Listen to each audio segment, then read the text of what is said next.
तो गाइस आज की एपिसोड की अनुपमा की जो एपिसोड की जो शुरुआत होती है वो दिग्विजय से होती है, जो कि अनुपमा को मुनाफा देता है। लेकिन अनुपमा उसे मना कर देती है और फिर बोलती है कि वो इस पैसे का क्या करेगी। इसके बाद दिग्विजय बोलता है कि अगर वो पैसे नहीं लेगी तो फिर आगे चलकर जब उसे पैसे की जरूरत होगी तो वो इस पैसे का क्या करेगी।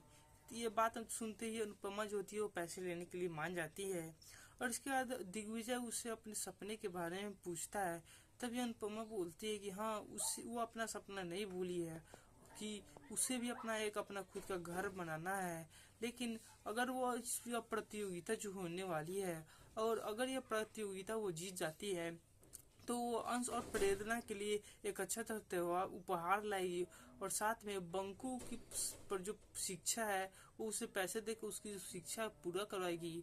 और दूसरी तरफ दिग्विजय का जो घर है वो उसे वापस छुड़वाएगी। ये सुनते ही दिग्विजय जो होता है थोड़ा सा दुखी हो जाता है और बोलता है कि इतने आप इतना कैसे सोच सकती हो, आपके पास खुद इतना पैसे नहीं है, खुद आपका घर जो नहीं है और आप दूसरे के बारे में कैसे सोच सकती हो। इस पर अनुपमा बोलती है कि वो खुद के बारे में इतना नहीं सोचती है।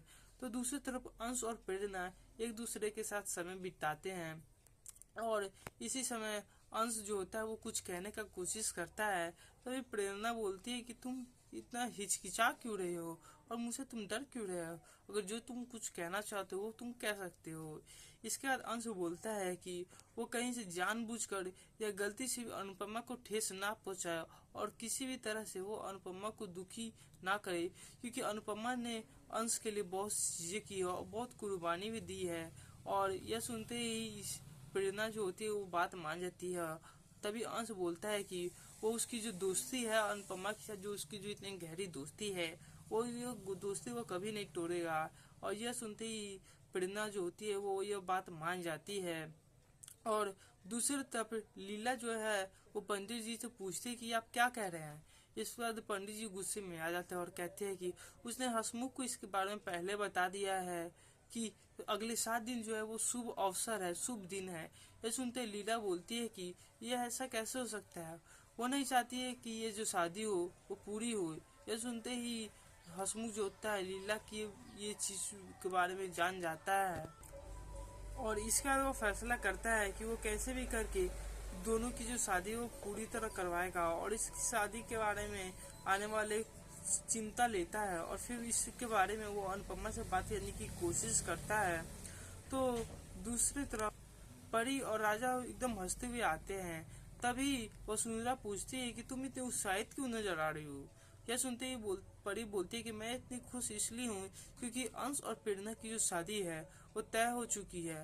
यह सुनते ही वसुंधरा बोलती है तो फिर मुझे पता था अनुपमा के नाटक करेगी और वो ऐसा नाटक करती है जिसके कारण सब उसकी झांसी में आ जाते हैं और अनुपमा के नाटक के कारण ही देखो दोनों की शादी जो है वो तय हो चुकी है।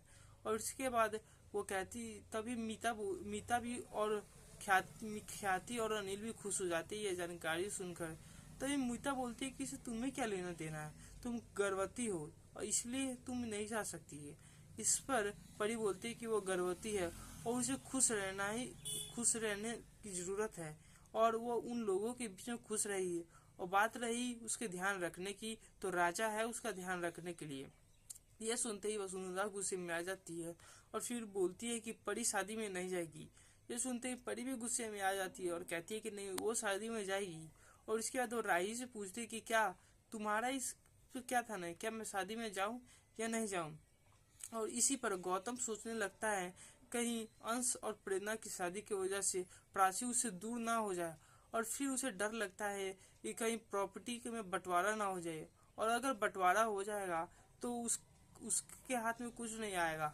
तो दूसरे तरफ प्रेम सोचता है कि अंश प्रेरणा के लिए अच्छा लड़का नहीं है और फिर वो अभी इसके खिलाफ है, उसके शादी के खिलाफ है। तो दोस्तों इसी के साथ आज का एपिसोड होता है समाप्त। आज के एपिसोड में देखिएगा कि अनुपमा जो होती है वो अपनी छुरी जो होती है उसे तेज कर रही होती है। यह देखते ही श्रुति ताना मारते हुए अंश को बोलती है कि आजकल कंपटीशन में पता नहीं कैसे कैसे लोग आने लगे हैं जिनके पास अच्छी छुरी नहीं है, हमारे पास तो अच्छी छुरी है और हम मुझे लग रहा है कि हमारा जो कंपटीशन है वो हम आसानी से जीत सकते हैं। इसके बाद अनुपमा बोलती है कि बस उसे यह प्रतियोगिता में जीतना है, चाहे छुरी अच्छी हो या खराब, प्रतियोगिता में जीतना है, ना कि इससे तो किसी को मारना है, जिसके लिए छुरी अच्छी होनी चाहिए। तो दोस्तों इसी के साथ आज के अनुपमा की एपिसोड होती है समाप्त। आपको ये वीडियो कैसा लगा कमेंट में अपनी राय जरूर बताइएगा।